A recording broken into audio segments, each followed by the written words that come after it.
Session 5 recap, Mallard cuddles, and hippy history lessons. The party started out at the smithy exchanging goods and coin, as one does after adventuring. From there they split up with Hoshi investigating the lumbermill, Elfrish talking to Oakald the smith about the town history, Arden chatting up his favorite Mallard and Outskirt, Beakancé, and Whitefang / Orla heading up the hill to meet with Dranath the mystic.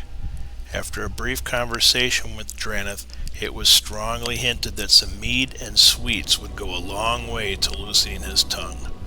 Whitefang ran down and got the needed items while Orla handed a grimoire to Dranath, who absolutely loved the gift. When Whitefang returned, he gave the mead and sweets to Dranath. They were instantly consumed.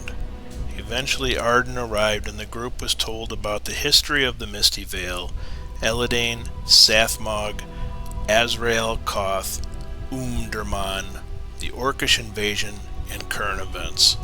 It was said that there are no less than 4 factions looking for the pieces of a statue of Eledain that is actually a key to the temple in the middle of Outskirt.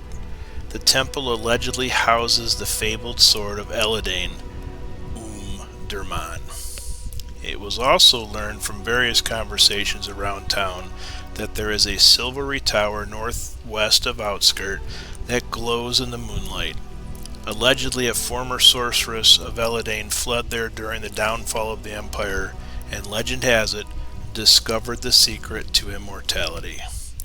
The group made their way back to the Three Stags Inn after they investigated the entire palisade, learned about the proprietors of the lumbermill, and met some unfriendly guards at the caravan guild.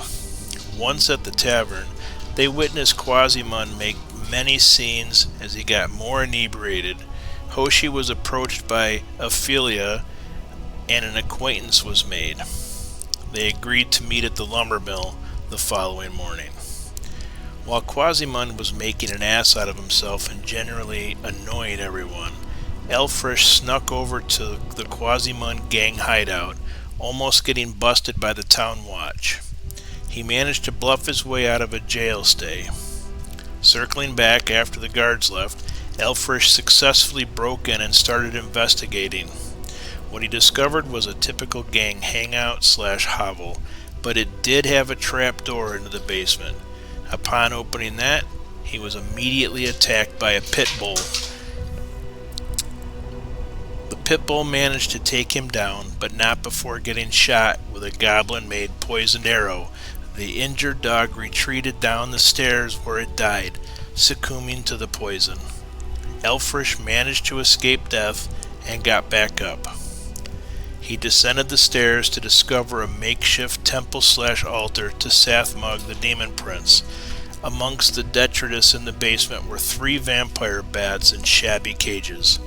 One managed to get out and headed directly towards the elf. Elfrish immediately ran up the stairs, slamming the trapdoor behind him, escaping the bat. He headed back to the tavern, but decided against entering, choosing instead to go up the hill and nurse his wounds. Orla, who was outside under a window of the tavern eavesdropping on Quasimun's conversation with his gang, saw Elfrish and headed up to help him. Arden and Beakancé left the tavern together and headed to the bathhouse. Whitefang eventually headed up the hill for the evening, and Hoshi retired upstairs to the common room.